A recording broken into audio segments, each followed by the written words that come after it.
হরে কৃষ্ণ। তো সকল বন্ধুরা কেমন আছো? আশা করি গোবিন্দর কৃপায় তোমরা সবাই ভালো আছো। আর আজকের বিষয় হচ্ছে যে আমরা একাদশী পালন যে করি বা পালন করি, যেটা করি আর কি একাদশী, সেই বিষয় নিয়ে আলোচনা।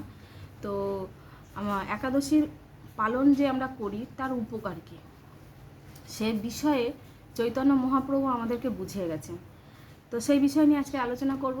তো তার আগে সকল বন্ধুদেরকে অসংখ্য প্রণাম, সকল বৈষ্ণব চরণে আমার শতকোটি প্রণাম। সকল ভাই বোনের কাছে একটাই আশা করি, তারা যেন আমাকে ভগবানের কাছে প্রার্থনা করে যেন আমি ভগবানের সর্বক্ষণ সেবায় নিজেকে নিযুক্ত করতে পারি, আর প্রভুপাদের বাণী যেন প্রচার করতে পারি।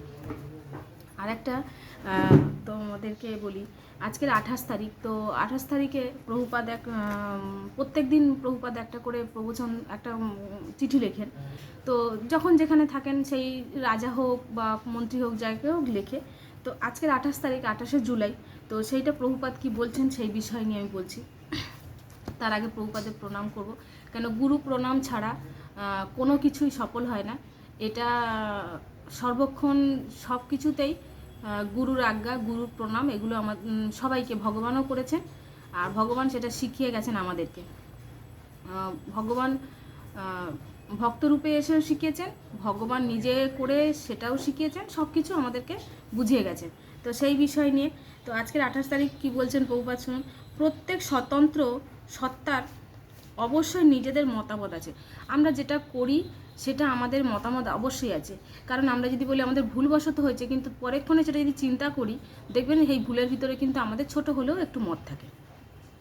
তো সেটাই ব্যক্তি স্বতন্ত্রের গুরুত্ব। কিন্তু এইরূপ সকল মতের ভিন্নতা পরিশেষে কৃষ্ণ তত্ত্বে মিলিত হতে বাধ্য করে। তো আমরা যেটা করব সেটাকে ভেবে চিনতে বুঝে শুনে সেটাই করব। তো এটা হচ্ছে মণ্ডলী ভদ্রকে পত্র দিয়েছিলেন জুলাইয়ের 28 তারিখে 1969 সালে। তো এটা হয়ে গেল। আর প্রভুপাদ এটা হয়েছে। তো প্রভুপাদের মন্ত্র নম বিষ্ণুপাদে কৃষ্ণপ্রেষ্ঠার ভূতলে শ্রীমতে ভক্তি বেদান্ত স্বামী নীতি নামিনে নমস্তে সরস্বতী দেবী গৌরবাণী প্রচারিণা নির্বিশেষ শূন্যবাদী পশ্চাত্যেশ তাই। জয় জগৎগুরু শিল প্রভুপাদ কি জয়। নম মহাবদান্যায় কৃষ্ণপ্রেমে প্রদায়তে কৃষ্ণায় কৃষ্ণ চৈতন্য নামনে গৌরতিষ্যে নম। নম ব্রহ্মণ্য দেবায় গো ব্রহ্মহিতায় চ জগদ্ধিতায় কৃষ্ণায় গোবিন্দায় নম। জয় শ্রীকৃষ্ণ চৈতন্য প্রভু নিত্যানন্দ শ্রী অদ্বৈত গদাধর শিবাসাদি গৌর ভক্তবৃন্দ। হরে কৃষ্ণ কৃষ্ণ কৃষ্ণ হরে হরে, হরে রাম রাম রাম হরে হরে।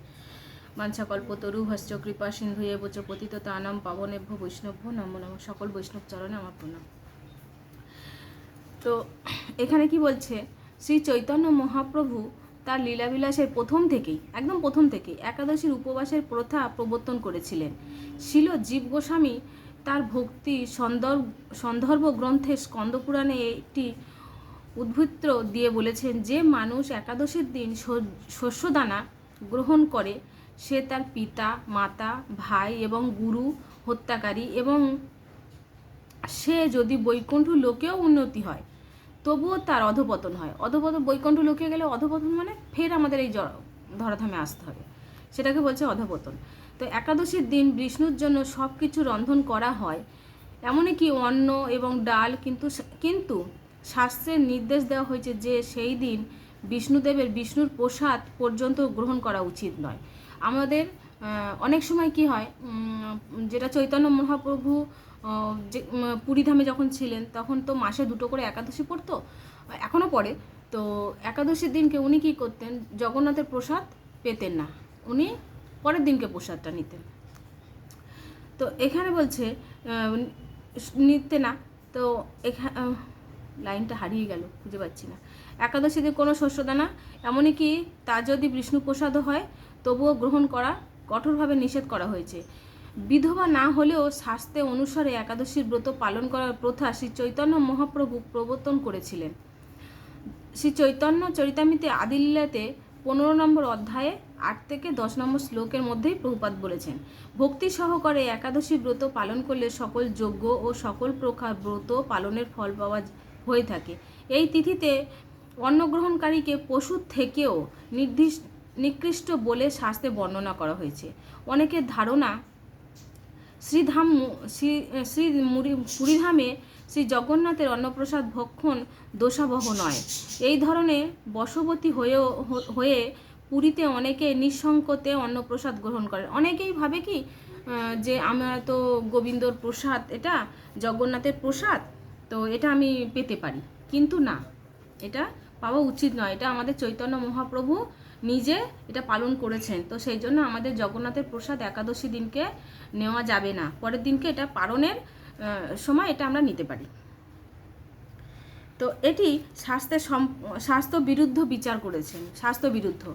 শ্রী চৈতন্য মহাপ্রভু ও তার সধবান জননী শ্রী সচিমাতা দেবীকে এই ব্রত পালন করতে অনুরোধ করেছিলেন।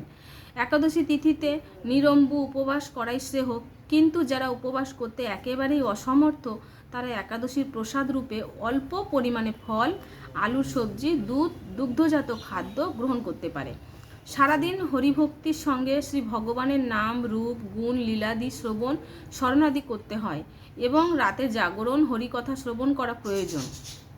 একাদশী ব্রত পালনের সময় পরনিন্দা, পরচর্চা, মিথ্যা ভাষণ, ক্রোধ, দুরাচারী দর্শন সম্পূর্ণভাবে নিষিদ্ধ।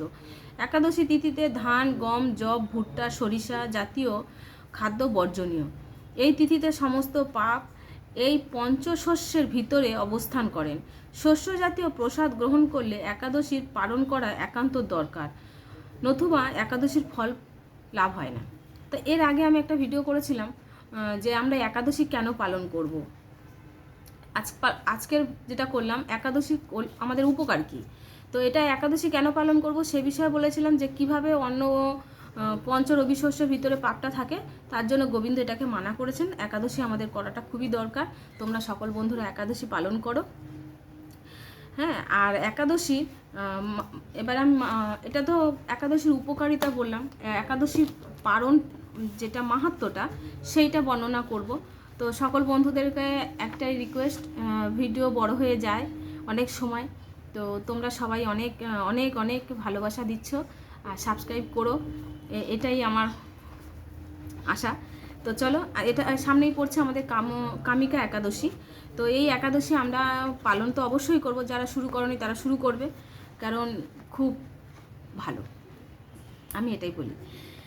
তো আমাদের গুরু মহারাজরা যেমনি বলছেন, করলে এর উপকার আমরা অবশ্যই পাবো, ফলও পাবো। ভগবানকে যারা কৃষ্ণকে স্মরণ করে, সবাই কিন্তু স্মরণ করে না।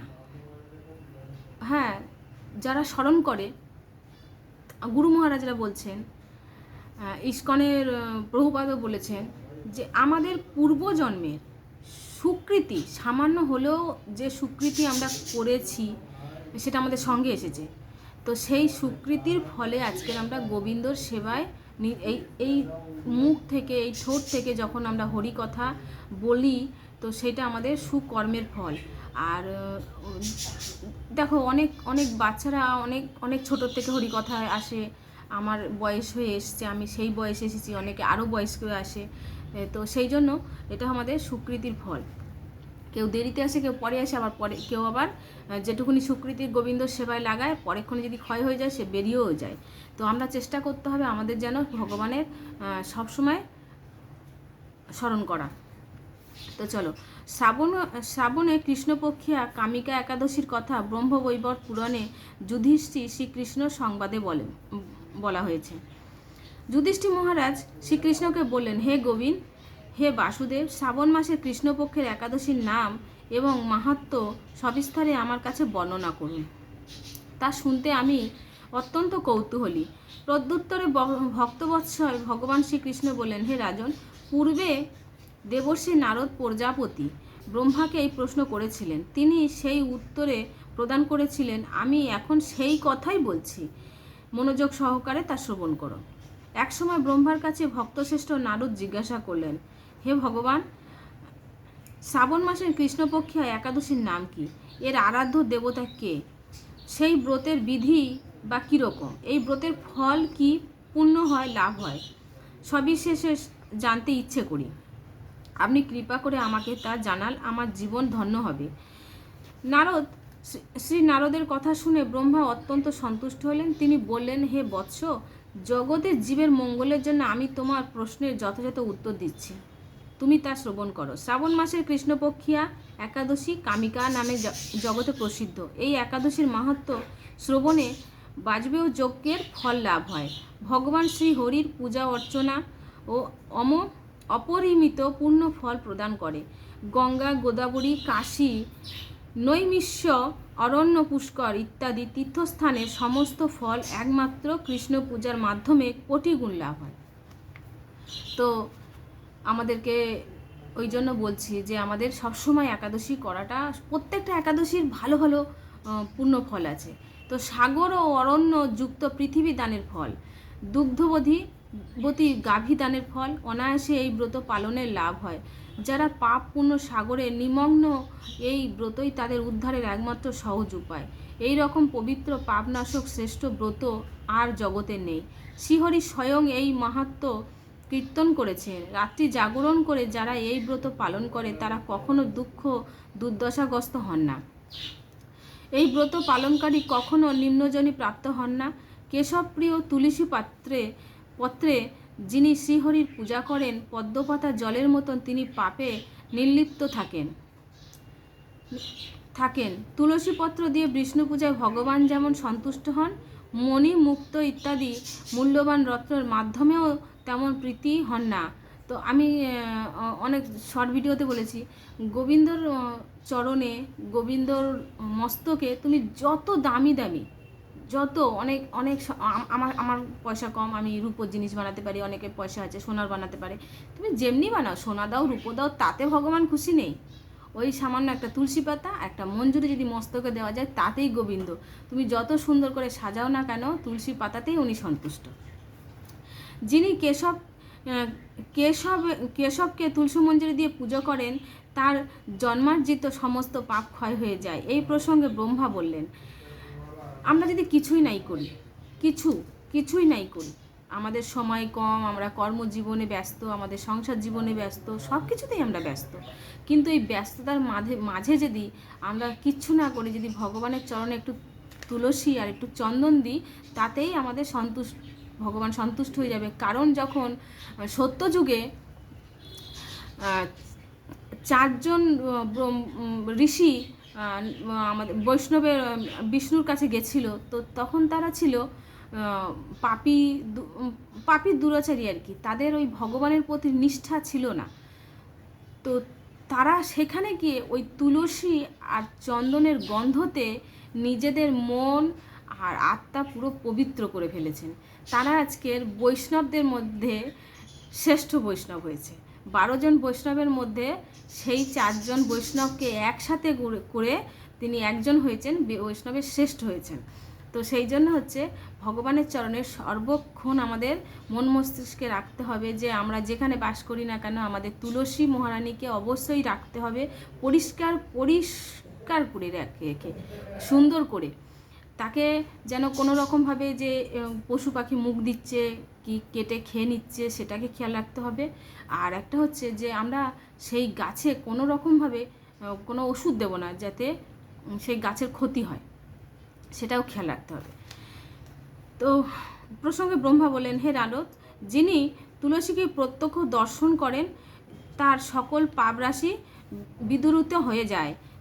যিনি তাকে স্পর্শ করেন, তার পাপ মলিন হয়ে দেহ পবিত্র হয়। তাকে প্রণাম করলে সমস্ত রোগ দূর হয়। তাকে জল সিঞ্চন করলে যমও তার কাছ থেকে আসতে ভয় পান। শ্রী হরিচরণে তুলসী অর্পিত হলে ভগবত ভক্তি লাভ হয়। তাই হে কৃষ্ণ ভক্তি প্রদায়িনী, তোমাকে প্রণাম করি।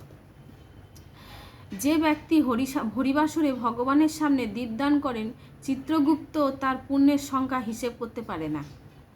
তাই পিতৃপুরুষরাও পরম তৃপ্তি লাভ করেন।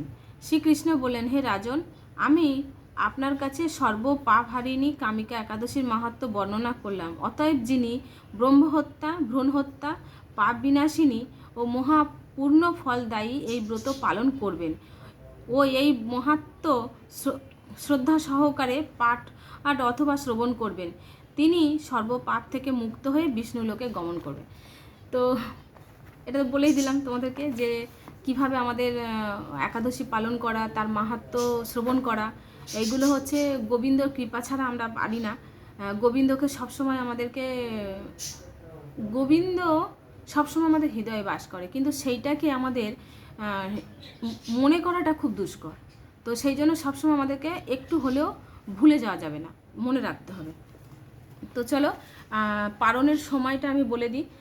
পালনের সময় হচ্ছে 1 তারিখে মায়াপুরে 5:06 থেকে 9:30 ভিতরে। ইস্কনে হচ্ছে ইম্ফলে হচ্ছে 4:42 থেকে 9:07। গুয়াহাটি হচ্ছে 4:48 থেকে 9:15। কলকাতায় 5:08 থেকে 9:31। ভুবনেশ্বর 5:21 থেকে 9:42। পাটনাতে 5:16 থেকে 9:42। কাঠমান্ডুতে 5:26 থেকে 9:55। চেন্নাইতে 5:54 থেকে 10:08। নাগপুর 5:47 থেকে 10:09। বৃন্দাবনে, যারা বৃন্দাবনে থাকেন, 5:42 থেকে 10:11। দিল্লিতে 5:42 থেকে 10:12। হায়দ্রাবাদে 5:55 থেকে 10:13।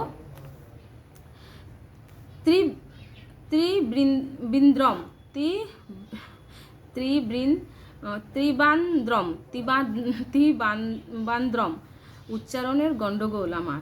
6:14 থেকে 10:23। কলম্বোতে 6:04 থেকে 10:12। ব্যাঙ্গালোরে 6:05 থেকে 10:18। মুম্বাইতে 6:15 থেকে 10:55। আহমেদাবাদে 6:10 থেকে 10:33। উধমপুরে 5:43 থেকে 10:18।